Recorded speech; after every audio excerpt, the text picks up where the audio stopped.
بسم اللہ الرحمن الرحیم۔ السلام علیکم ورحمۃ اللہ وبرکاتہ۔ جدید ہومیوپیتھی اور میڈیکل ٹیسٹس، یہ سیریز لیکچرز کی ہم ہومیوپیتھی کے نقطہ نظر سے دے رہے ہیں۔ تو آئیے سب سے پہلے جب ہم یورین ٹیسٹ کو دیکھتے ہیں تو ایسی صورت میں سب سے پہلے ہم جو دیکھتے ہیں وہ فزیکل ایگزامینیشن ہوتا ہے۔ اس میں کلر بڑی اہمیت کا حامل ہوتا ہے۔ تو جب کلر کی بات آتی ہے تو ہم دیکھتے ہیں کہ ڈائبٹیز کی وجہ سے پیشاب بے رنگ ہو سکتا ہے۔ تو ایسی صورت میں سائزیجیم ہیسڈفاس یورینم نیٹریکم ہمارے ذہن میں آنی چاہیے، یا پھر پیشاب آور ادویات کے استعمال سے بھی پیشاب کی رنگت بے رنگ ہو سکتی ہے۔ شراب نوشی کی وجہ سے بھی پیشاب کی رنگت بے رنگ ہو سکتی ہے۔ سردی کے اثر سے بھی پیشاب بے رنگ ہو سکتا ہے۔ تو ایسی صورت میں ایکونائٹرس ٹاکسیپیکاک ہمارے ذہن میں آنی چاہیے۔ یا پھر پیشاب کا رنگ ریڈ ہو سکتا ہے۔ اگر پیشاب کا رنگ ریڈ ہو تو اس کا ایک سبب پیشاب میں خون کا اخراج ہو سکتا ہے۔ ایسی صورت میں آرنیکا، ہیمامیلس، میڈیفولیم ہمارے ذہن میں آنی چاہیے۔ ادویات کے رنگ کے باعث بھی پیشاب کا رنگ سرخ ہو سکتا ہے، یا پھر کوئی خاص غذا کھانے سے، جیسے چقندر کھانے سے پیشاب کا رنگ سرخ ہو سکتا ہے۔ پیشاب کا رنگ نارنجی بھی ہو سکتا ہے، یعنی اورنج بھی ہو سکتا ہے۔ تو بخار کی صورت میں پیشاب کا رنگ اورنج ہو سکتا ہے، یہ حرارت کے غلبہ کی وجہ سے ایسا ہوتا ہے۔ پلساٹیلا، مرکسال اور سلفر ہمارے ذہن میں ادویات آنی چاہیے۔ پانی کم پینے کی وجہ سے بھی پیشاب کا رنگ اورنج ہو سکتا ہے۔ کثرت ورزش سے بھی پیشاب کا رنگ اورنج ہو سکتا ہے یا پھر یلو ہو سکتا ہے۔ اگر یلو ہو تو یرکان کے مرض میں پیشاب کا رنگ یلو ہو جاتا ہے۔ ایسی صورت میں چیلیڈونیم، مرکسال، کارڈس ہمارے ذہن میں ادویات آنی چاہیے۔ جسم میں حرارت کے غلبہ سے بھی پیشاب کا رنگ زرد ہو سکتا ہے، تو مرکسال اور پلساٹیلا ہمارے ذہن میں آنی چاہیے۔ پیشاب کا رنگ براؤن بھی ہو سکتا ہے۔ اگر پیشاب کا رنگ براؤن ہو جائے تو ایسی صورت میں گردوں سے خون پیشاب میں شامل ہونے سے پیشاب کا رنگ براؤن بلیک ہو سکتا ہے۔ تو ایسی صورت میں ٹیریبینتھنا، ہیمامیلس ہمارے ذہن میں آنا چاہیے۔ یرکان کی خاص حالت میں پیشاب کی رنگت سیاہی مائل ہو جاتی ہے، تو ایسی صورت میں کارڈس، مرکسال وغیرہ ہمارے ذہن میں ادویات آنی چاہیے۔ یا پھر حرارت غریزی کی وجہ سے بہت زیادہ کم ہو جانے کی وجہ سے پیشاب سیاہی مائل ہو سکتا ہے۔ ملکی پیشاب جو ہے یہ پیشاب کے راستے یورینری ٹریک کی انفیکشن UTI کی وجہ سے ایسا ہو سکتا ہے کہ پیشاب کی رنگت دودھیا ہو سکتی ہے۔ ایسی صورت میں بیلاڈونا، آرسینک، بیپٹیشیا ہو سکتی ہے۔ تو دودھیا رنگ کا پیشاب جو ہے مثانہ کی پتھری کی وجہ سے بھی آ سکتا ہے۔ بربرس، ہائیڈرنجیا وغیرہ کی طرف ہمارا ذہن جانا چاہیے۔ TB کے مرض کی وجہ سے پیشاب دودھیا ہو سکتا ہے۔ بسیلینم ٹیوبرکلینم کی طرف ہمارا دھیان جانا چاہیے۔ جسم میں سردی اور بلغم کی زیادتی سے پیشاب دودھیا ہو سکتا ہے۔ ایپیکاک، جسٹیشیا وغیرہ کی طرف ہمارا توجہ جانی چاہیے۔ پیشاب میں چربی آنے کی وجہ سے پیشاب دودھیا ہو سکتا ہے۔ سلفاس، لائکو وغیرہ کی طرف ہمارا دھیان جانا چاہیے۔ تو ایسی صورت میں پیشاب کی جو مقدار ہے یا پیشاب کی جو بو ہے، آرڈر ہے، ایک صحت مند آدمی میں پیشاب کی بو بالکل ہوتی ہے، جو نہ خوشگوار ہوتی ہے نہ ہی بدبو ہوتی ہے۔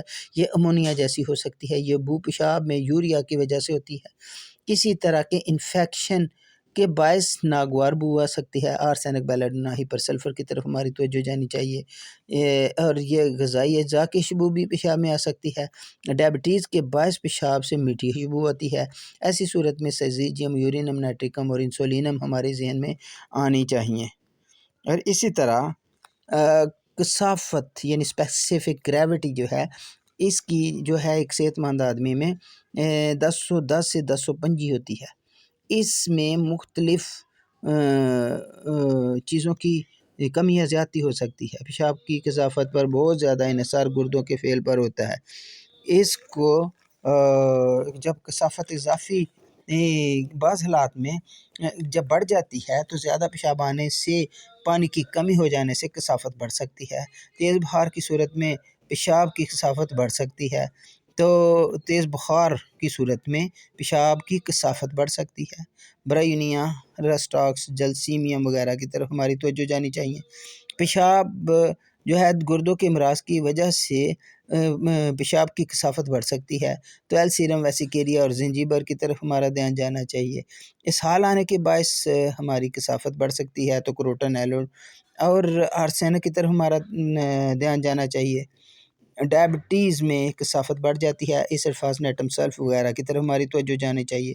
بعض اوقات کثافت کم بھی ہو جاتی ہے، تو گردوں کے امراض کی خطرناک حالت میں کثافت کم ہو سکتی ہے، تو اوپیم وناڈیم کی طرف ہمارا دھیان جانا چاہیے۔ اے ڈی ایچ ہارمون کی کمی سے کثافت کم ہو سکتی ہے، ایڈرینالین پیچوٹری گلینڈ کی طرف ہمارا دھیان جانا چاہیے۔ جگر کے مزمن امراض میں کثافت کم ہو سکتی ہے، کارڈس، چننتھس، چیلیڈونیم وغیرہ کی طرف ہمارا دھیان جانا چاہیے۔ اب ہم پی ایچ کی بات کرتے ہیں، تو پی ایچ جو ہے نارمل جو ہے اوسط جو ہے وہ 7 تسلیم کی جاتی ہے۔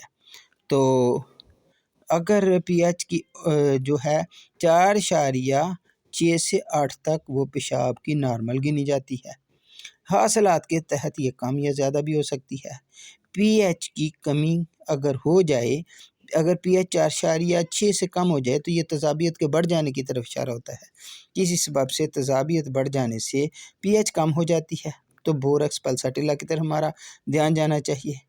گردوں یا پھیپھڑوں کے کام میں خرابی کی وجہ سے اگر پی ایچ کم ہو جائے تو اینٹم ٹاٹ اور ایلسیرم کی طرف ہماری توجہ جانی چاہیے، یا پھر بربرس اور سٹانم کی طرف جانا چاہیے۔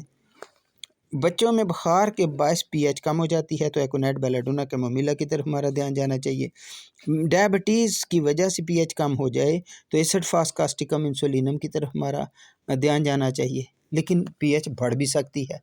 اب تیزابیت کم ہوگی تو پی ایچ بڑھے گی، جب پی ایچ بڑھے گی تو آرسینک بیلاڈونا کی طرف دھیان ہمارا جانا چاہیے، یا کھانے کے فوری بعد سیمپل لیں تو پھر بھی پی ایچ زیادہ ہوگی۔ پیشاب کے راستے کی انفیکشن کی وجہ سے پی ایچ بڑھ جاتی ہے، تو کینتھرس اور سرپریلا کی طرف ہمارا دھیان جانا چاہیے۔ پیشاب کے سیمپل کو کافی دیر گزر جانے سے بھی اس کی پی ایچ بڑھ جاتی ہے۔ I think it's enough for today. انشاءاللہ باقی لیکچر جو ہے اگلے اگلی مرتبہ ہوگا، اور انشاءاللہ باقی چیزوں کو اس میں ڈسکس کیا جائے گا۔ السلام علیکم ورحمۃ اللہ وبرکاتہ۔ میں ہوں سیالکوٹ سے ڈاکٹر عبدالحی، 031580956060۔ السلام علیکم ورحمۃ اللہ وبرکاتہ۔